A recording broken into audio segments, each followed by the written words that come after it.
বলেছি না, বাক্য ব্রহ্ম। যা বলবেন ভেবে চিনতে বলবেন। আপনি যেটা বলবেন সেটাই কিন্তু সত্যি হয়ে যাবে।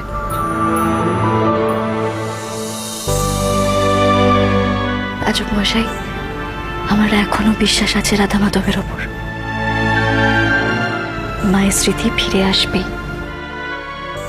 আর যদি পুজো দেখে স্মৃতি ফিরে না আসে, তাহলে গতকাল আমি একটা জিনিস করেছি, সেটা দেখে হয়তো স্মৃতি ফিরে আসবে। কি করেছিস? কি করছিস আমাকে না জানি? কি আগে হোক, তারপর বলবো। তারপর বলবি মানে? আরে এই জন্য না আমার ইরিটেশন হয় তোর উপর। মানে সব ব্যাপারে না তোর আগে থেকে অন্য একটা প্ল্যান করে রাখবি, কাউকে কিচ্ছু জানাবি না। মানে কি বলবি? বলতে হবে না, বলতে হবে। আমি জানতেও চাই, আমি জানতে চাই। আপনি